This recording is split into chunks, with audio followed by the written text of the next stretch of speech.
दोस्तों आज हम बात करने वाले हैं क्वांटम एंड उसके बाद में बात करेंगे एटॉमिक स्ट्रक्चर। बोथ जो है एक ही साथ हम इस वीडियो में पढ़ने वाले हैं।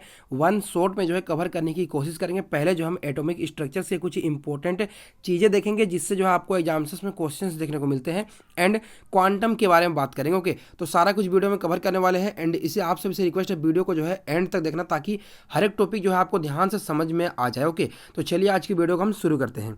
तो सबसे पहले जो है मैं आपको शॉर्ट में जो है क्विक रिवीजन देने की कोशिश करता हूं एटॉमिक स्ट्रक्चर का। तो सबसे पहले जो है आप पोस्टुलेट्स के ऊपर में अगर आप ध्यान नहीं दोगे तो मेन इंपॉर्टेंट चीज़ें जिससे क्वेश्चन से आपको पहले पूछा गया है उसमें जो है अगर आप रेडियस निकालते हो, ओके, तो रेडियस के लिए एक फॉर्मूला आपका आता है आर इज इक्वल टू होता है N square H square by 4 pi square m k z e square. Okay, ये वैल्यू को जो है आप याद रख लेना। आप जैसे भी याद करो ये वैल्यू को आप याद रखना बिकॉज एक बार जो है आपको एग्जाम्स में बीएचयू के एंट्रेंस एग्जाम में जो है पूछा गया है ये चीज़। ओके, तो ये वैल्यू आप याद रखना, लेकिन नॉर्मली आप बस इतना याद रखोगे तो आपके क्वेश्चंस बन जाएंगे। ओके, क्वेश्चन जो आपको न्यूमेरिकल दिए हुए होते हैं तो आपका होता है radius is equal to 0.529 N square by Z and इससे जो है ये आपका जो होता है एंगस्ट्रम में होता है एंड इससे आप पिकोमीटर में लिखोगे तो 52.9 N square by Z picometre में आपका यह वैल्यू आता है। ओके, तो इन दोनों चीज़ों को जो है आप यहाँ पे याद रखना। ये इससे जो है आपको रेडियस का क्वेश्चन जो है आपको एग्जाम्स में बनने में हेल्प होगा। अब उसके बाद में नेक्स्ट आपका यहाँ पे अगर आपको पूछ लिया जाए इलेक्ट्रॉन की वेलोसिटी। ओके, इलेक्ट्रॉन की वेलोसिटी आपका होता है अगर किसी nth ऑर्बिटल में यहाँ पे रोटेट कर रहा हो मतलब अराउंड हो रहा है। ओके, तो 2.18 into 10 to the power 8 Z by N centimetre per second. 2.18 into 10 to the power 8 Z by N ये होता है आपका सेंटीमीटर पर सेकेंड। इसके रिगार्डिंग अगर हम न्यूमेरिकल देखें यहाँ पे तो calculate velocity of electron in the third bore orbital of lithium 2+। Lithium 2+ के लिए जो हमें यहाँ पे वेलोसिटी कैलकुलेट करना है ऐसा क्वेश्चन आपको दे सकता है। तो देखो यहाँ पर लिथियम का एटॉमिक नंबर यानी Z3 है and N is equal to कितना है, N इज इक्वल टू हमारा 3 है। ओके, तो यहाँ पे चेक करोगे तो V3 इज इक्वल टू क्या आ जाएगा, मतलब VN निकालना है तो यहाँ पे V3 हमारा हो जाएगा। देखो यहाँ पे 2.1 स्क्वायर, यहाँ पे देखो यहाँ पे थर्ड ऑर्बिटल इसलिए N इज इक्वल टू 3 लिया हूँ। ओके, तो इस चीज़ को कंफ्यूज मत करना। तो यहाँ पे देखो 2.18 into 10 to the power 8 into 3/3 यानी 2.18 इंटू 10 टू द पावर जो है आपकी वैल्यू 8 आ जाएगी। ये आपका इसका वेलोसिटी हो जाएगा। ओके, अब नेक्स्ट इंपॉर्टेंट जिससे आपको क्वेश्चंस पूछ जाता है यहाँ पे देखो एक उससे पहले बता दूं अगर आपको दो यहाँ पे वेलोसिटी का रेशियो दे दिया जाए ना तो V1/V2 is equal to Z1/Z2 into N2/N1 होता है। ओके, तो एक का दिया हुआ हो सकता है वेलोसिटी एंड दूसरे की जो है जेड का वैल्यू पूछ ले या वेलोसिटी का वैल्यू पूछ ले। ओके, अब नेक्स्ट इंपॉर्टेंट क्या है ना, ये आपका यहाँ पे एनर्जी के बारे में बात करते हैं। एनर्जी, ओके, तो एनर्जी का जो वैल्यू होता है आपका -13.6 into Z square by N square ये आपका इलेक्ट्रॉन वोल्ट में होता है। ओके, ये आपका इलेक्ट्रॉन वोल्ट में होता है। ये एनर्जी जो आपको एग्जाम्स में अक्सर पूछी जाती है। थर्ड ऑर्बिटल के लिए एनर्जी क्या होगा, लिथियम के लिए, हाइड्रोजन के लिए, इस तरीके से एनर्जी के लिए जो आपको क्वेश्चन पूछा जाता है। तो ये क्वेश्चन आप यहाँ पे याद रखना। ओके, ऑफकोर्स याद रखना ये फॉर्मूला को। ओके, अब हम बात करते हैं यहाँ पे एक और इंपॉर्टेंट बात। अगर आप ये याद रख लो ना रख लो तो भी चलेगा बिकॉज इससे क्वेश्चन नहीं पूछा गया, लेकिन एनर्जी का जो है कंप्लीट फॉर्म आपका देखो -2 pi square M Z square E to the power 4 by N square H square. Okay, अब देखो यहाँ पे देखो ये तो मैंने आपको बता दिया ये एनर्जी का वही फॉर्मूला है। ओके, तो इस चीज़ में आपको यहाँ पे और ज़्यादा जानने की कोशिश नहीं करनी है। अब देखो सबसे इंपॉर्टेंट बात जिससे जो है इस बार जो है HCU के एंट्रेंस एग्जामिनेशन में जो है एक बार क्वेश्चन पूछा गया है इस बार कि कौन सा जो यहाँ पे जो है ट्रांजिशंस होते हैं हाइड्रोजन स्पेक्ट्रम के लिए वो कौन से रेडिएशंस में जो है आपको यहाँ पे आते हैं, मतलब UV में आते हैं, विजिबल में आते हैं, IR में आते हैं। देखो यहाँ पे देखो क्या लिखा हुआ है।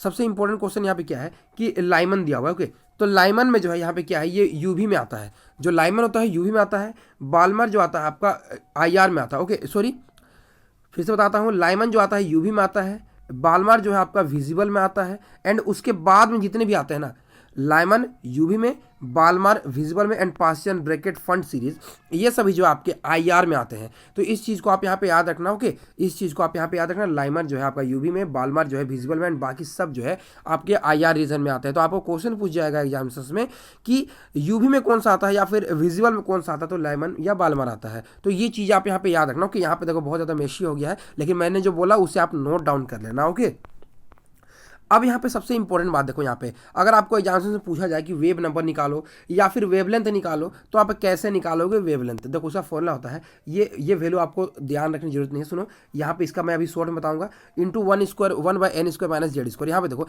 ये जो यहाँ पे वैल्यू दिया हुआ उससे आप बोलते हो RH। ओके, इससे बोलते हैं राइवर्स कॉन्स्टेंट एंड इसका जो वैल्यू होता है बहुत सारा होता है। सेंटीमीटर इनवर्स में देखो तो 109690.8 centimetre inverse, 1.09690 10 to the power 5 centimetre inverse, मतलब उसी को हम इस तरीके से लिख सकते हैं, ओके, 10 टू द पावर में लिख सकते हैं। एंड उसके बाद में जो है -21.79 जो है आपका ये into 10 to the power -19 joule में, एंड -13.6 जो है इलेक्ट्रॉन वोल्ट में आपकी वैल्यू आती है। तो यहाँ पे जो है आप इस वैल्यू से जो है आप यहाँ पे इसे कैलकुलेट कर लेना। तो यहाँ पे देखो आपको जब भी एग्जाम से क्वेश्चन दिया जाए तो आप हमेशा ये फॉर्मूला रखना, nu bar is equal to 1/λ is equal to RHZ² into 1/N1² minus 1/N2², okay.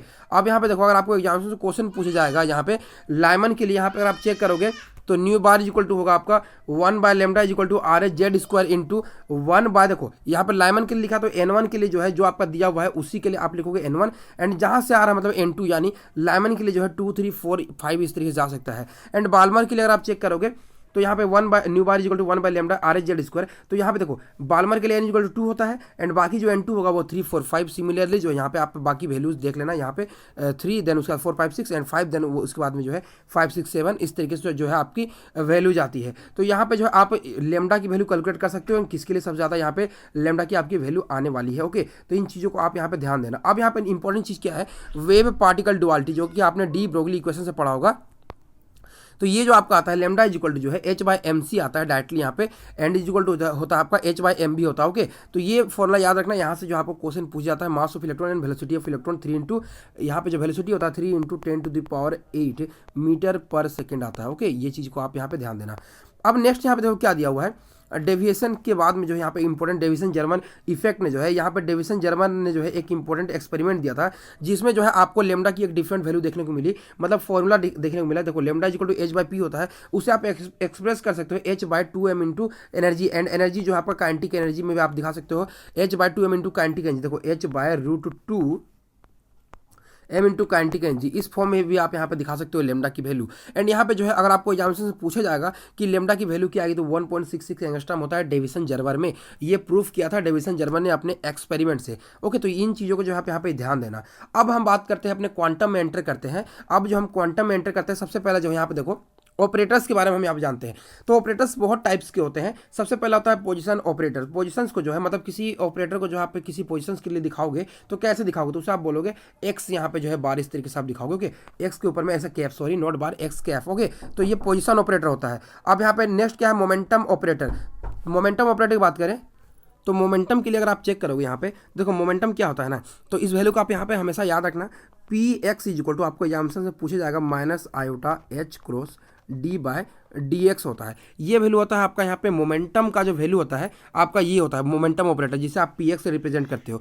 Similarly अगर Py से ऑपरेट करोगे तो -iota(h×d/dy) के रूप में भी आपका हो सकता है, ओके। तो ये वैल्यूज़ को आप याद रखना। अब देखो कभी अगर आपको क्या पूछ सकता है ना, यहाँ पे आयोटा का वैल्यू है ना, आयोटा से ऊपर नीचे मल्टीप्लाई कर दो। चलो यहाँ पे आयोटा से मल्टीप्लाई कर दिया, आयोटा से जो हम यहाँ पे डिवाइड कर दिए, कोई फर्क नहीं पड़ा। अब यहाँ पे क्या हो गया, -iota²h×d/dx हो गया, एंड यहाँ पे आयोटा हो गया। एंड यहाँ पे आयोटा स्क्वायर का वैल्यू -1 होता है, यानी h/i इंटू d/dx भी लिख सकते हो। तो इस वैल्यू को भी आप यहाँ पे नोट कर लेना, ओके। तो ये वैल्यूज भी आपके यहाँ पे होते हैं, ओके। आयोटा से जो मैथमेटिक्स जानते हैं वो यहाँ पे कर सकते हैं। तो ये वैल्यू आप यहाँ पे याद रखना। अब नेक्स्ट यहाँ पे ऑपरेटर हमारा देखो यहाँ पे क्या है, काइनेटिक एनर्जी यहाँ पे जो है उससे पहले टोटल मोमेंटम यहाँ बात कर लेते हैं। तो P इज इक्वल टू क्या होता है, Px plus Py plus Pz। तो यहाँ पे देखो Px के लिए क्या हो जाएगा, -iota(h×d/dx) -iota(h×d/dy) एंड -iota(h×d/dz) होता है, ओके। तो यहाँ पे जो है आप इसके लिए जो है मोमेंटम ऑपरेटर निकाल लेना, तीनों को सम कर लेना। अब इंपॉर्टेंट क्या है नेक्स्ट यहाँ पे, काइनेटिक एनर्जी ऑपरेटर। देखो काइनेटिक एनर्जी बहुत ईजी है, देखो कैसे निकालोगे, काइनेटिक एनर्जी इक्वल होता है 1/2 mv²। अब यहाँ पे हमने क्या कर लिया, 1/2 इंटू mv² तो था, लेकिन ऊपर नीचे m से मल्टीप्लाई डिवाइड कर दी। देखो हमने m से मल्टीप्लाई डिवाइड कर दिया। अब ये क्या हो जाएगा, ये m² v²/m हो जाएगा। अब देखो p इज इक्वल टू क्या होता है, mv होता है। तो mv यहाँ पे हो गया, तो देखो यहाँ पे हमने मल्टीप्लाई किया तो p²/2m हो गया, यानी 1/2m एक्स्ट्रा आ गया। और जो p² है यानी जो p का जो वैल्यू होता है वो क्या था, P का वैल्यू था -iota(h×d/dx), उसका होल स्क्वायर हमने कर दिया यहाँ पे। तो देखो यहाँ पे हमने जो है इसका होल स्क्वायर कर दिया। एंड जब इसे सॉल्व कर लो तो आप एक वैल्यू हमेशा याद रखोगे, वो आपका आता है -iota(h×) जो है सॉरी -h×2m इंटू d/d² होता है। ये काइनेटिक एनर्जी ऑपरेटर होता है, okay. Total kinetic energy operator निकाला तो dx/dy/dz मतलब सॉरी x y z तीनों के लिए जो आप यहाँ पे ऐड कर देना आ जाएगी। अब नेक्स्ट इंपॉर्टेंट क्या है, हैमिल्टोनियन ऑपरेटर, जिससे आप जो है टोटल एनर्जी ऑपरेटर के रूप में भी जानते हो। आपको एग्जाम्स में जो है टोटल एनर्जी ऑपरेटर से जो आपको पूछा जा सकता है। तो ये क्या होता है, एच एक्स इक्वल टू जो है काइनेटिक एनर्जी प्लस जो है पोटेंशियल एनर्जी। एंड यहाँ पे अगर आप टोटल देखोगे ना तो काइनेटिक एनर्जी क्या होता है माइनस से H square bye 2m into D by D x, अभी जो मैंने बताया आपको। एंड यहाँ पे मोमेंटम का जो है यहाँ पे वैल्यू, सॉरी पोटेंशियल एनर्जी, यहाँ पे जो है काइनेटिक एनर्जी प्लस यहाँ पे वी, ओके, उसका वैल्यू जो है वी एक्स से ही रिप्रेजेंट करते हो। अब यहाँ पे अगर आप चेक करोगे H equal to H X plus H Y plus H Z, तो यहाँ पे देखो एक्स के लिए लिखोगे, फिर वाई के लिए लिखो, फिर जेड के लिए लिखोगे। अब यहाँ पे तीनों वैल्यू लिख लिए, जब इसे ऐड करोगे ना तो आपकी वैल्यू जो है यहाँ पे जो भी वैल्यू आएगी ना उससे आप इस तरीके से जो है यहाँ पे d2 by D X square, okay, ये यहाँ पे सब में कॉमन आ जाएगा, plus d2 Y by D Y square plus d2 by D Z square, एक वैल्यू यहाँ पे कॉमन आ जाएगा। मतलब यहाँ पे देखो क्या लिखोगे minus H cross square by 2m into ये वैल्यू कॉमन आ गया, प्लस जो है आपका यहाँ पे देखो इसी के साथ में लिख रहा हूँ ना V X plus V Y plus V Z, इस तरीके से जो है कॉमन आ जाएगा। तो ये जो वैल्यू आता है ना ये आपका लैप्लेसियन ऑपरेटर होता है जिसे आप रिप्रेजेंट करते हो इस तरीके से उल्टा डेल स्क्वायर, ओके। तो ये डेटा को आप याद रखना, इसे आप क्या लिख सकते हो इस तरीके से उल्टा से रिप्रेजेंट करते हो, तो आप क्या लिखोगे minus H cross square by 2m into यहाँ पे, सॉरी ये उल्टा डेल होगा, ये डेल स्क्वायर प्लस जो है पोटेंशियल जो भी आपने V X plus V Y plus V Z, ये तरीके से जो आप यहाँ पे इसे लिख लेना, ओके। तो ये वैल्यूज जो है आप यहाँ पे याद रखना, ये बहुत ज़्यादा इंपॉर्टेंट, ओके। अब देखो यहाँ पे नेक्स्ट हम बात करते हैं यहाँ पे नॉर्मलाइजेशन के बारे में।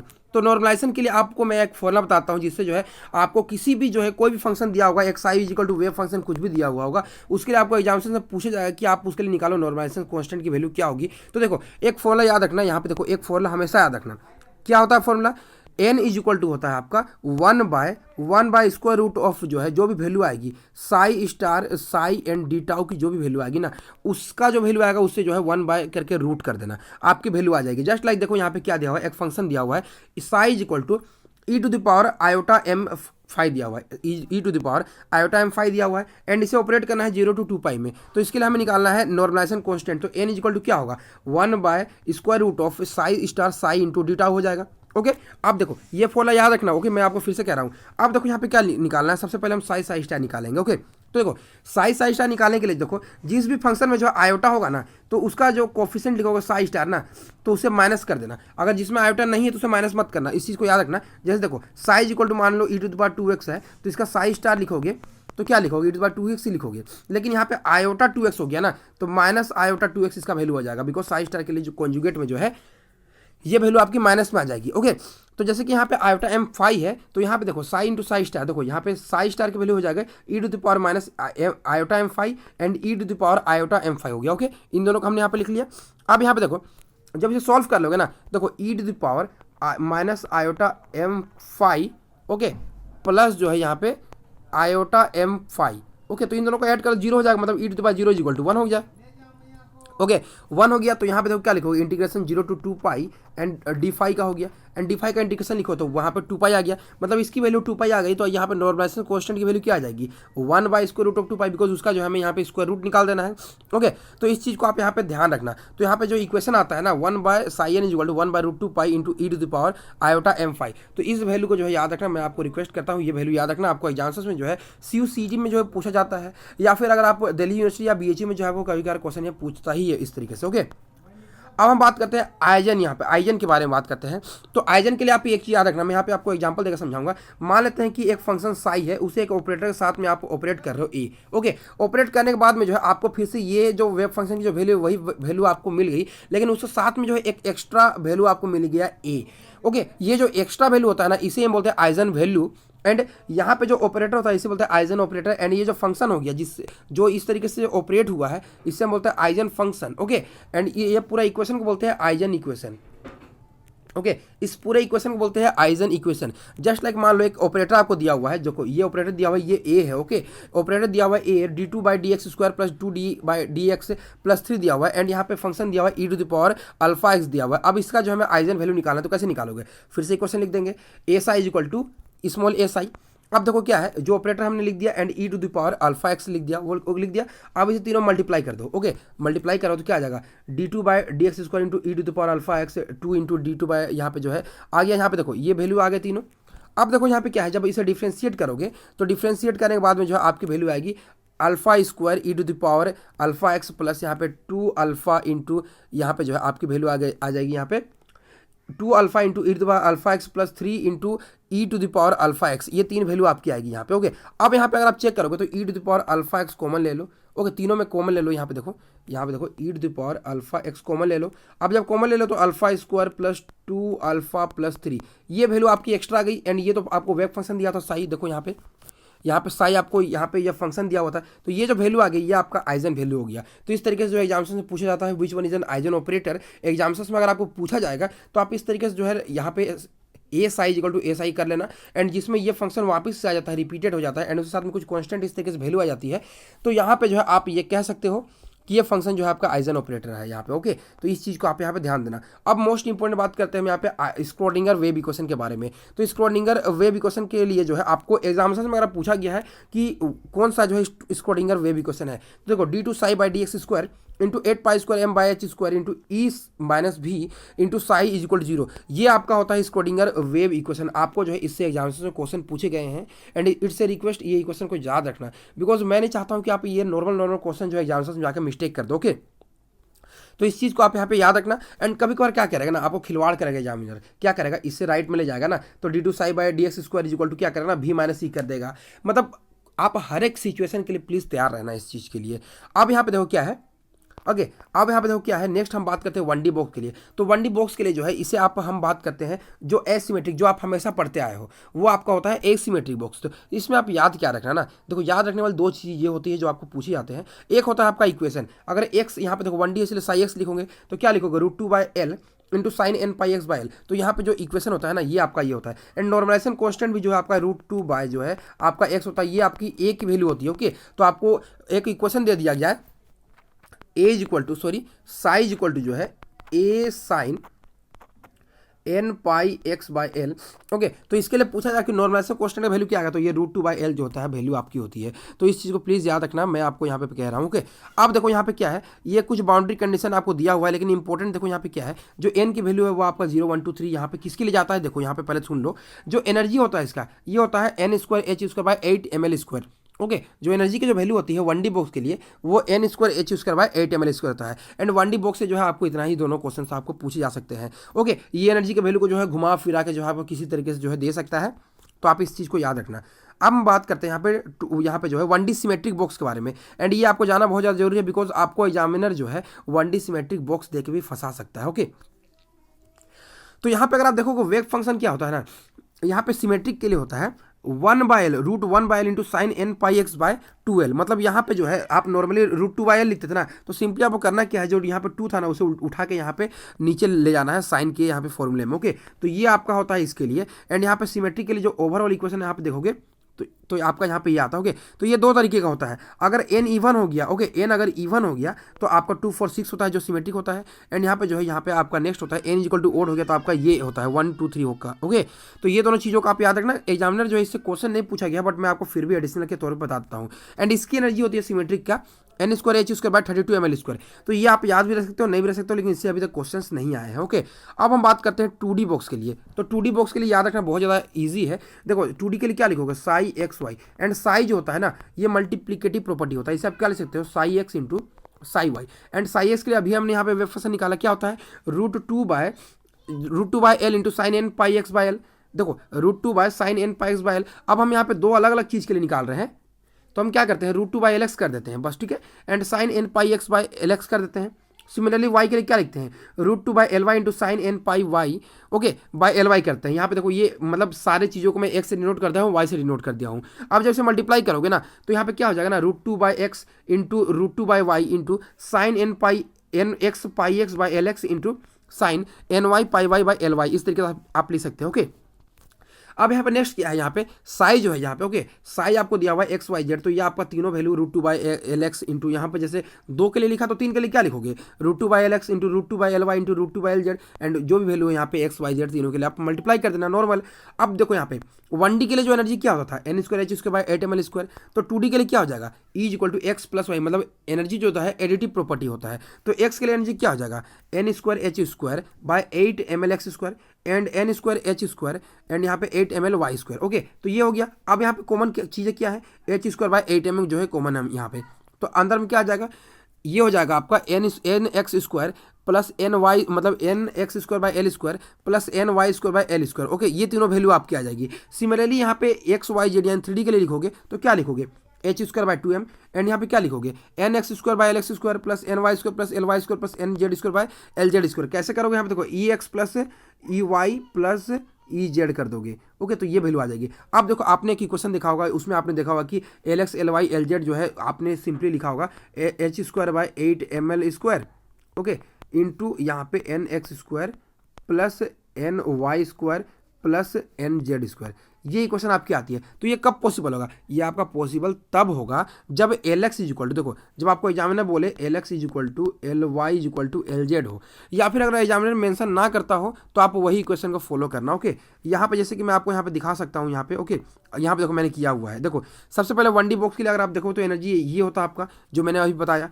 2D के लिए देखो यहाँ पे इस तरीके से एनर्जी आपने लिखते आए हैं। अगर मान लेते हैं कि अगर एक स्क्वायर बॉक्स दिया हुआ है, मतलब स्क्वायर बॉक्स में L X equal to L Y होता है, ओके, तो यहाँ पे आप क्या लिखोगे L X equal to L Y हो जाएगा, तो ये हो जाएगा आपका N square sorry H square by 8 ml square into N X square plus N Y square. Similarly जो है यहाँ पे H square by 8 ml square by N X square plus N Y square plus N Z square. ये आपका cubic box के लिए होता है, ये एनर्जी की वैल्यू होती है। अब यहाँ पे 0 पॉइंट एनर्जी के बारे में बात करते हैं, ग्राउंड स्टेट एनर्जी। तो यह ग्राउंड स्टेट क्या होता है? सबके लिए जो है एन इक्वल टू 1 ही होती है। ओके, एन इक्वल टू 1 ही होती है। तो एन इक्वल टू जब 1 होता है ना, तो यहाँ पे आप क्या लिखोगे एन का वैल्यू 1 हो गया, मतलब N square H square by 8 ml square होता है। ओके, तो यहाँ पे आप क्या लिखोगे 1 square H square by 8 ml square होगा। सिमिलरली यहाँ पे अगर 0 पॉइंट एनर्जी के लिए अगर बात करोगे यहाँ पे 2D बॉक्स के लिए, तो N X equal to 1 and N Y equal to 1 यहाँ पे देखो। ओके, तो यहाँ पे क्या लिखोगे H square by 8 ml square into 1 square plus 1 square. तो यहाँ पे आप लिखोगे 2h square by 8 ml square. And यहाँ पे 3D के लिए लिखोगे तो क्या लिखोगे 3D के लिए लिखोगे तो एन एक्स का 1 एन वाई का 1 एन जेड का 1, यानी 1 का स्क्वायर प्लस 1 का स्क्वायर प्लस 1 का square into H square by 8 ml square. Okay, ये हो गया। तो यहाँ पे आप क्या लिखोगे 3h square by 8 ml square, आपके यहाँ वैल्यू आ जाएगी। ओके, अब यहाँ पे एक इंपॉर्टेंट बात बताता हूँ, जो energy of 0 point energy 3D की होती है ना, वो 3 टाइम्स 0 पॉइंट एनर्जी 1D की होती है। एंड ओवरऑल बात करूँ यहाँ पे, तो 3D का एनर्जी सबसे ज़्यादा होता है, देन 2D का, देन 1D का होता है। ओके, तो ये चीज़ें आप यहाँ पे याद रखना। ओके, एनर्जी की वैल्यू याद रखना। एंड यहाँ पे देखो अब नेक्स्ट चीज़ हम बात करते हैं डीजेनरेसी, जिससे जो है एग्जामिनर जो है आपको बार बार क्वेश्चंस पूछते हैं। सबसे पहले हम यहाँ पे बात करते हैं डीजेनरेसी 1D बॉक्स के लिए। ओके, तो 1D बॉक्स के लिए अगर हम डीजेनरेसी बात करें तो एनर्जी आपका यहाँ पे होता है N square H square by 8 ml square. Okay, ये होता है। तो ग्राउंड स्टेट के लिए जो है यहाँ पे एच स्क्वायर, यहाँ पे जो है क्या लिखोगे यहाँ पे एन इक्वल टू 1 लिखोगे, तो यहाँ पे क्या लिखोगे H square by 8 ml square. First के लिए क्या लिखोगे 4h square by 8 ml square. Similar 3 के लिए क्या लिखोगे 9h square by 8 ml square. 4 के लिए लिखोगे 16h square by 8 ml square. यहाँ पे देखो ओके, ये एनर्जी की वैल्यू लिखोगे। तो यहाँ पे अगर आप एनर्जी लेवल देखोगे ना, तो एन इक्वल टू 1 2 3 4 5, तो सब में जो है यहाँ पे देखोगे सबकी वैल्यू जो है एक ही है, बिकॉज यहाँ पे N square H square by 8 ml square है। यहाँ पे जो है एन के लिए जो है तीनों के लिए वैल्यू नहीं है, ना तो एक्स के एक्सिस के लिए है, ना वाई एक्सिस के लिए है, ना जेड एक्सिस के लिए है। अगर आपको 1D के लिए पूछा जाएगा ना, तो डीजेनरेसी जो है आप बोलोगे 0 है, कोई डीजेनरेसी नहीं है इन केसेस के लिए। ओके, तो याद रखोगे यहाँ पे डीजेनरेसी 1D के लिए नहीं होता है। अब हम बात करते हैं 2D के लिए। तो 2D के लिए एनर्जी क्या होता है, ये होता है आपका यहाँ पे N X square plus N Y square into H square by 8 ml square होता है। अगर मान लेते हैं हम यहाँ पे हमको एक एनर्जी दिया हुआ है, ओके, हमें यहाँ पे एक एनर्जी दिया हुआ है, जस्ट लाइक मान लो यहाँ पे मैं आपको पहले समझा लेता हूँ, फिर मैं आपको जो है यहाँ पे इसके लिए एक आध ट्रिक भी दूंगा। ओके, देखो क्या है, यहाँ पे आपको दिया हुआ है N X and N Y की डिफरेंट सारी वैल्यूज दी हुई है। मान लो 2 3 2 4 2 5 1 1 2 2 3 3 4 4 एंड फिर दिया हुआ है आपको यहाँ पे 1 1 1 3 1 4 1 5, इस तरीके से वैल्यू दी हुई है। तो यहाँ पे हमने 1 1 पुट कर दिया एन एक्स एन वाई के, तो यहाँ पे ये वैल्यू आ गया। अब यहाँ पे आपको पूछा गया N X N Y both के वैल्यू 2 2 पुट कर दिए, तो यहाँ पे 8 आ गया 8 square H square by 8 ml square. And यहाँ पे आपको पूछा गया एन एक्स का वैल्यू जो है आपको यहाँ पे 3 एंड एन वाई की वैल्यू 3, तो 18 हो गया यहाँ पे।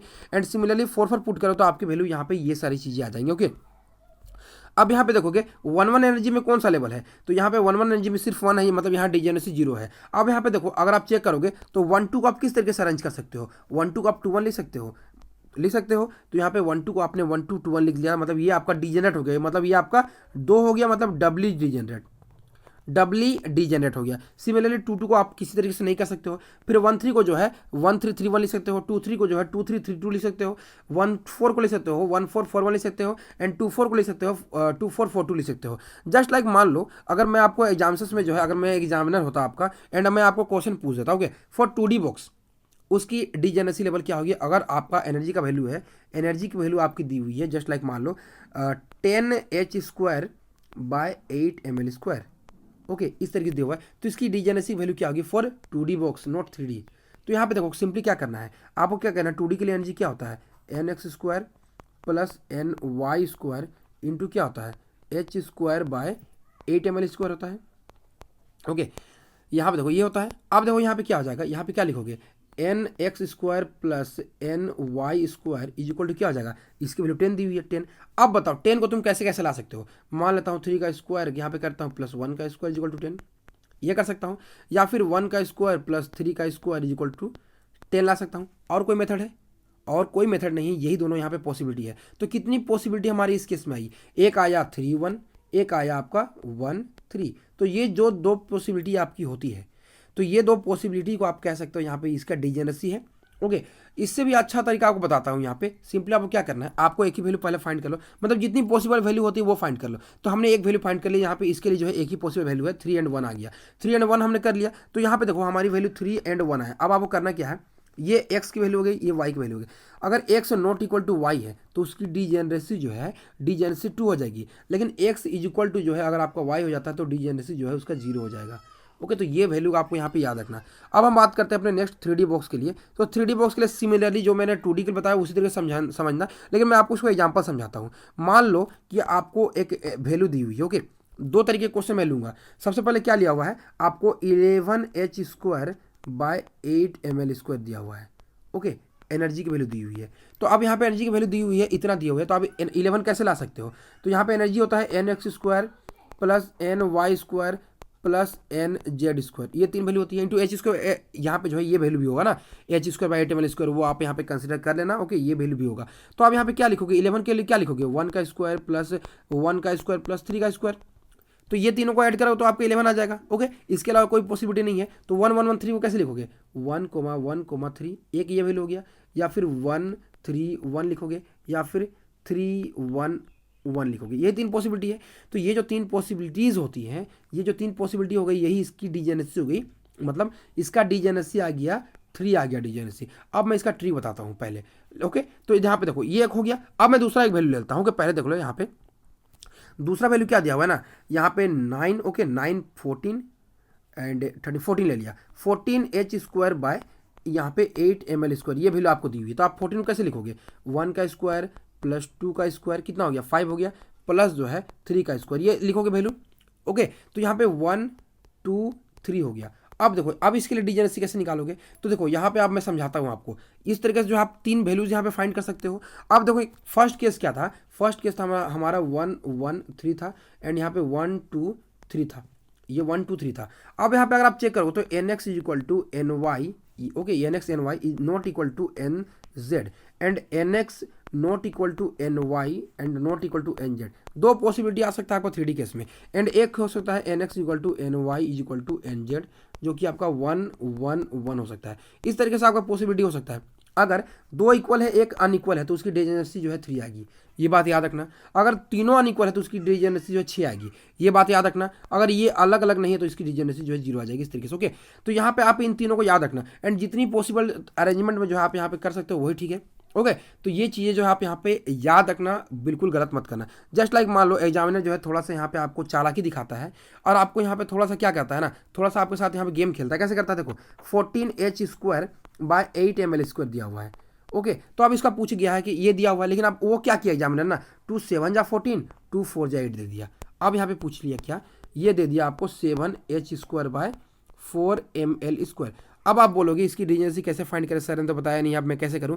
तो क्या करना, जो नीचे वाली वैल्यू ऑलवेज 8 होनी चाहिए। तो क्या करोगे यहाँ पे ऊपर नीचे 2 से मल्टीप्लाई कर दो, 2 × 7, यहाँ पे जो है 2 × 7 h²/2 × 4 × ml²। मैंने 2 से मल्टीप्लाई कर दिया, 2 से डिवाइड करके कोई दिक्कत नहीं है। तो क्या आ गया 14h²/8ml²। अब तो हमारी एनर्जी की फॉर्म आ गई यहाँ पे, तो अब तो कोई टेंशन नहीं है। अब यहाँ पे 14 के रेस्पेक्ट में आप फाइंड कर लेना। तो अब जो यहाँ पे आप मिस्टेक नहीं करोगे। तो इन चीज़ों को जो आप यहाँ पे ध्यान रखना प्लीज़ प्लीज़ प्लीज़, एंड जो भी प्रीवियस ईयर क्वेश्चन होंगे आप यहाँ पे लगा लेना, तो आप क्या आ जाएगा। देखो यहाँ पे मैंने ट्रिक भी दे रखा है। ओके, इस चीज़ को आप यहाँ पे ध्यान देना।